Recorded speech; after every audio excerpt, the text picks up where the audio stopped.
Assalamualaikum warahmatullahi wabarakatuh. Alhamdulillahirabbil alamin wal aqibatu lil muttaqin wala udwana illa 'alal zalimin.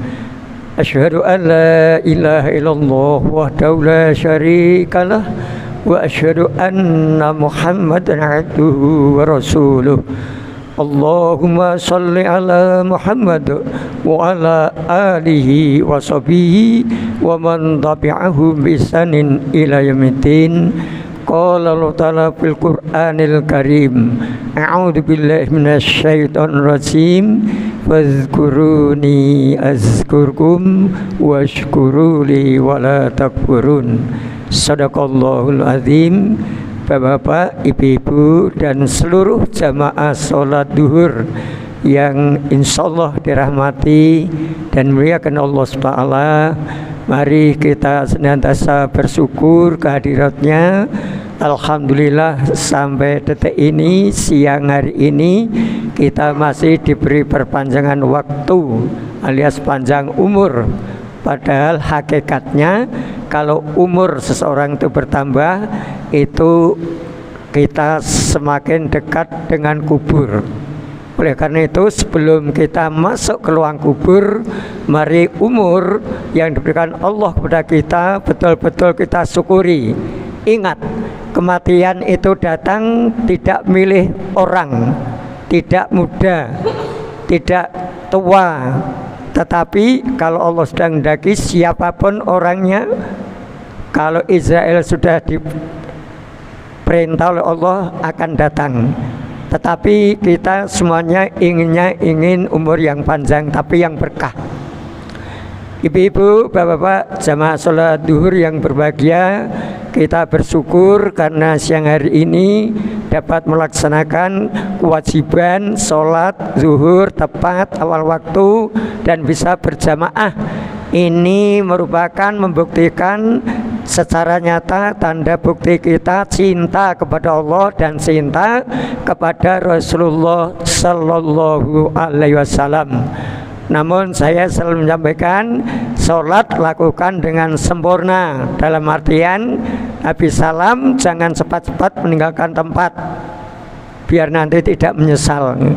Syukur-syukur kalau di tempat itu ada kultum, itu kita menyempatkan diri. Ingat, pekerjaan itu tidak akan habis, tapi waktu selalu mengejar kita. Pada siang hari ini saya sampaikan, kebetulan di sini tidak ada Al-Qur'annya. Di dalam Quran surat 35, surat Fatir, ayatnya 32, saya memberi PR penjenengan, tolong dibuka, nggih. Yang punya terjemahan nanti akan tahu bahwa Allah menurunkan Al-Quran buat umat Nabi Muhammad, khususnya umat Islam, dalam melaksanakan atau mengikuti Al-Quran itu ada 3 golongan manusia.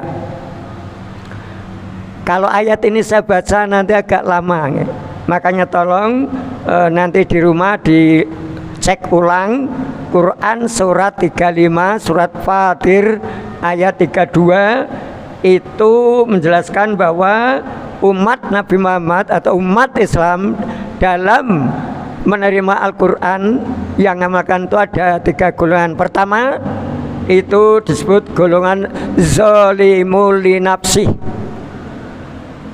Yang kedua muqtasid, dan yang ketiga syabikum bil khairati bi idznillah. Apa itu zalimul nafsi? Al-Quran diturunkan kepada semua umat manusia pada hakikatnya, tapi yang menerimanya orang-orang yang bertakwa, yaitu orang Islam. Orang Islam pun dalam mengamalkannya ada 3 kelompok, ada 3 golongan.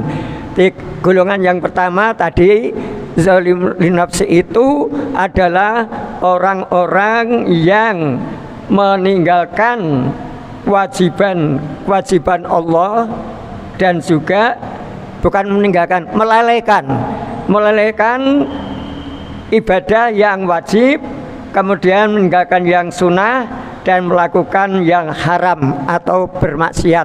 Ini kelompok umat Islam yang dalam mengamalkan Al-Quran itu disebut zalimu li nafsi. Jadi yang wajib dalam mengerjakannya itu lalai. Salah satu contoh sholat.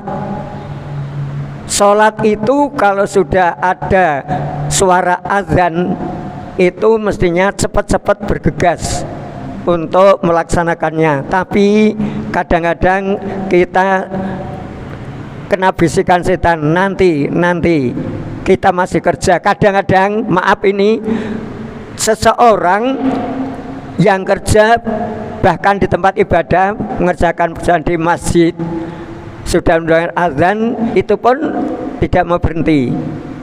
Ada. Itulah ngejar waktu, lalai. Itu wajib. Itu baru sholat. Kecuali kalau yang ibadah haji, karena tidak mampu, itu bukan lalai. Karena haji itu hanya umat Islam yang mampu, istito'ah, mampu untuk datang ke tanah suci Mekah, ada biaya dan lain sebagainya. Tapi kalau sholat semua umat Islam mampu, hanya tadi lalai. Ingat, orang yang melakukan sholat, kata Allah dalam Quran surat Al-Ma'un ayat 4, fawailul lil musallin, celakalah orang-orang yang sholat. Siapa? Lalai dalam mengerjakan sholat. Nah, lalai dalam sholat itu bukannya waktu melaksanakan saja, banyak hal yang lain. Jadi ini zalimu li nafsi, orang-orang yang dia lalai dalam melakukan kewajiban, kemudian sunnahnya tidak pernah disentuh. Sholat 5 waktu selesai, amalan yang sunnah tidak dilakukan, baik itu sholat sunnah, puasa sunnah, dan yang lain. Kemudian dia melakukan hal yang haram yang menjurus kepada kemaksiatan. Ini terbukti. Coba nun sewu dengan membaca berita-berita yang ada di HP pendengar lewat TikTok dan lain sebagainya, itu luar biasa. Muslim tetapi zalim, sholat tetapi maksiat. Nah, dengan sholat maksiat itu tidak akan memperoleh apa-apa. STMJ, sholat terus, maksiat jalan. Ini jangan sampai. Kemudian yang muqtasidun itu pertengahan. Sholat wajib dilakukan, kemudian sunnahnya tidak dilakukan, kemudian yang haram masih melaksanakannya. Ini golongan menengah. Mudah-mudahan kita termasuk orang yang belum menengah, tapi yang haram kita jauhi, yang sunnah kita lakukan. Habis sholat duhur ada sholat sunnah 2 rakaat. Pendengar masuk di masjid sebelum diqomati masih ada waktu sholat tahiyatul masjid, masih ada waktu sholat qoblal duhur. Ini sunnah-sunnah. Kemudian sunnah yang lain. Kemudian yang terakhir yaitu sabiqum bil khairat, itu adalah orang-orang yang banyak berbuat kebaikan, yang wajib semuanya dilakukan. Semuanya dilakukan. Kemudian yang sunnah pun dilakukan. Kemudian yang haram ditinggalkan, yang makruh ditinggalkan. Bahkan yang mubah, yang ada perintahnya pun ada yang tidak dilakukan. Nah, ini sabiqum bil khairat. Untuk selanjutnya insya Allah saya teruskan Sabtu depan. Apa akibat dari zalimu li nafsi, muqtasidun, dan sabiqum bil khairat. Mari kita berusaha semaksimal mungkin. Kalau untuk yang sabiqum bil khairat ini rasanya kita berat, Tapi kalau yang muqtasidun tengah ini, golongan tengah-tengah umat Islam yang pertengahan, mudah-mudahan kita mampu untuk melaksanakannya. Demikian, jadi nanti bisa ditengok ulang pendengar yang punya Al-Quran terjemah, apalagi punya tafsirnya. itu surat Quran Fatir surat 35 ayat 32. Kita ini masuk golongan yang mana? Demikian, mudah-mudahan bermanfaat.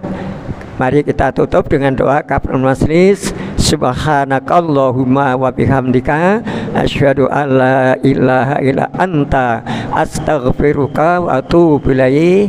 Assalamualaikum warahmatullahi wabarakatuh.